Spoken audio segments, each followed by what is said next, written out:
So I just got done watching Dark Matter 2525's video on YouTube, his recent one about why he's no longer anti-woke.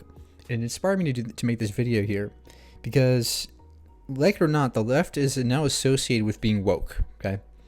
And although Kamala did not express any of this, she didn't even talk about being trans, she didn't even talk about it at all on her campaign trail. It's just that people on the right now associate every left-winger as somebody who's pro-LGBT and pro-wokeness, whatever that means. And people on the right just see that as crazy. They see somebody who's pro-trans rights and pro-LGBT as now crazy. It's just something that we have to now overcome because of their ignorance. Now, I've been around for a while, and I've seen lots of people change in their views over the years. And I remember in the early 2000s, even early 2010s, being gay or lesbian was still taboo. It still wasn't really talked about, still kind of frowned upon. Especially in the early 2000s, a lot of the media was making jokes about it. Look at all the Adam Sandler movies in the early 2000s, constantly mocking gay people, constantly mocking it. What caught on during that time was the gay kind of thing and all that stuff. People just joking around about it, kind of mocking it. Even I remember myself saying in the early 2000s, I remember I was with my dad or something, and I was like, so what's going to happen if all these people become gay? Are we going to have, people are not going to have any children anymore? And thankfully he kind of corrected me and said, no, Mike, that's not how this works. So even I understand where the people on the right are coming from in this kind of harsh criticism of the LGBT movement. I was uninformed and I was scared. Now, when I say scared, I don't mean scared of the dark kind of scary. I mean just this irrational concern. This kind of phobia about people being gay or lesbian. And it stemmed from my ignorance on the issue. So I can sympathize with people on the right who say, oh, all these pronouns, this is crazy. What's going to happen in 2 years from now? I think that people on the left are vastly underestimating how much this had an impact on the election recently. I don't think people realize that the trans issue had a lot to do with how people voted 2024. And not in a good way. And it has to be approached differently than it was back in the early 2000s, 2010s, because back then you could just say, oh yeah, being gay, lesbian, they're just born that way, right? But now saying that to someone who's transgender or, women and men's sports, whatever, saying that, oh, they're just born that way, it's not as clear to think that way anymore. I mean, that obviously that's the answer, but it doesn't register in people's minds on the right. They don't understand that people that are trans are born that way. Now, back in 2016, when gay marriage was finally permitted across the United States federally, there was this aura in the air that now society has changed for the better and it's more accepting to be gay. Now you can be more outspoken about being LGBT, and that's what we had. We had lots of people come out. It was a great time when a lot of people came out, even on social media at the time, and it was a movement, a new energy. It was invigorating the movement. So pro-LGBT proponents really started to openly express their opinions and views. But of course, the right also heard those things and statements and their positions, and they had their own say on the matter. The right reacted with the same fear that I did back in 2009 or 2008, whatever that was. The right reacted in fear. As they're doing right now. They're reacting in fear. Okay? They don't really know it. They don't understand what that means yet. But they're reacting with that same concern. The little voice in their head that says, this doesn't seem right. This is crazy. They're out of their minds. Right? It's that same voice in their head. So around 2016, 2017, especially as Trump got into office, the right became more loud and outspoken against the LGBT movement. They started mocking it. They started mocking the pride flag, and soon there's a lot of rules and laws that came up promptly against the pride flag being expressed in certain places. Gradually, a lot of states came out with very specific anti-LGBT bills and laws. Before you know it, around COVID time, just after COVID, the debate culture began to kick off. Lots of people started debating about these issues. Political debates started popping off, and you had a lot more people, a lot more proponents on both sides, but more so the right side. And now they were gaining more traction on the right. And COVID as well was a big factor. Underlying all this was COVID. A lot of people's trust fell apart after COVID. A lot of anti-science people on the right were going, oh, these masks don't work, the vaccines don't work, all that stuff. So they began to just distrust the scientific authorities, like Fauci, for example. They started to really distrust those kinds of people. And that's really what exacerbated this issue even more because of COVID. It had a lot to do with this. It revealed, though, a lot of the fundamental disconnection between people and their understanding of science. COVID, the anti-vaccine people really demonstrated just how anti-science people were on the right. This really exacerbated the issue. They didn't understand that there are degrees of knowledge and degrees of certainty about anything in science. It's never absolute. And that's what people on the right don't understand and still don't. They think binarily, right? It's either A or B, no in between. That's how people on the right typically think. Then as 2022 hits, you have Matt Walsh's What is a Woman come out, and at the same time Elon Musk is buying Twitter, and he gets a hold of Twitter in the name of free speech. He allows this kind of rhetoric to just spread and infect the entire social media scene with this rhetoric. What is a woman? You couldn't go 2 seconds without hearing that, right? What is a woman? What is a woman? You still kind of hear it today more still. And in 2023 in America, the most anti-trans bills were ever created in our country, ever before. Okay, this is crazy. This seems like they're obsessed with this issue.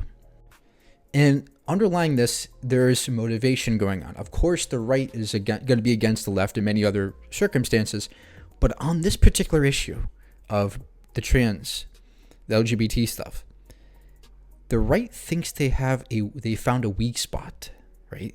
The right thinks they found a weak spot that they can leverage and really push and dig in and really make the left look terrible, right? Because a lot of people on the left don't know how to efficiently debate this topic. People don't know how to answer the question, what is a woman, right? Or all these kinds of things. A lot of people on the left don't know how to properly defend their position.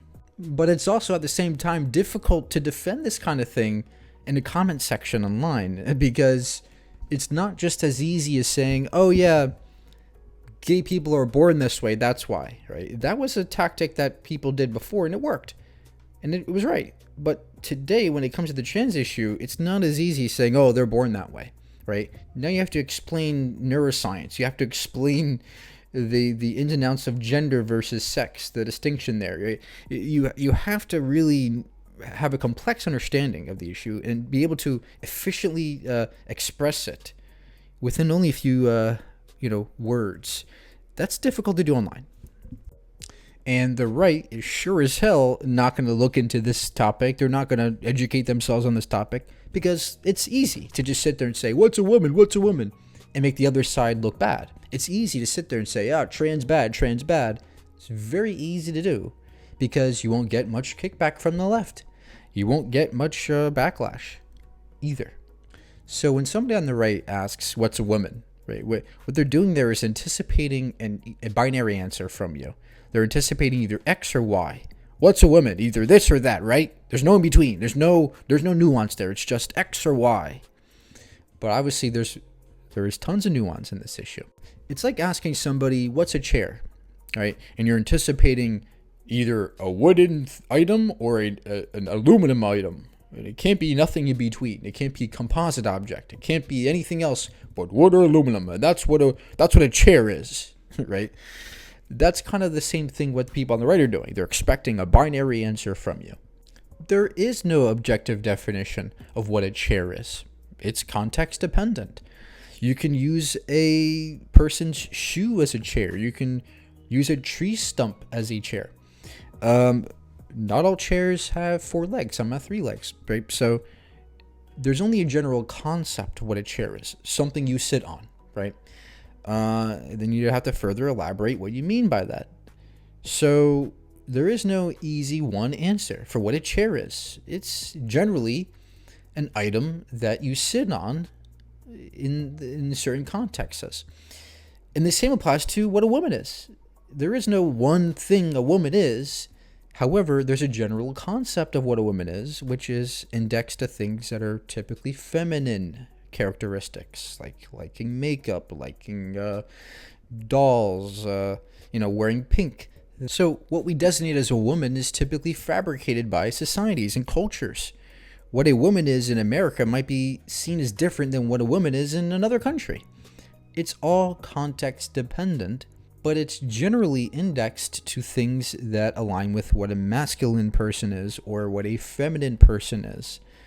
And there's an in-between, and that's what people don't understand. The problem begins when society just prescribes people gender identities without questioning them any further along their lives. And that's the problem. The problem is that not everybody's going to follow what you prescribe them to be. Not every person on the planet is going to be identifying as a woman when you call them a woman. Some people are not that because gender is not chromosomal. It is not dependent on your chromosomes. XX and XY aren't genders. Those are sexes. Okay, gender is something different and distinct from sex. Gender is tied to our neurochemistry. It's tied to what our brain is doing, not our genitals. Because at the end of the day, those traits that we associate with femininity, right, liking makeup or liking pink, those are just things that the brain's doing, the brain's thinking, right? So that's where gender really comes from. The root of gender is in the brain. So somebody might be told all their lives that they're a man when really they feel like they're a woman because they align more with what a woman is and the traits associated with what women are in their culture, their given culture or society. And that's all a transgender person is. Somebody who just doesn't align with what you say they are, right? Somebody who just simply aligns with something else other than what you prescribe them at birth. So that's why somebody who's trans is born that way, right? It's not like you just wake up and you choose to become trans one day.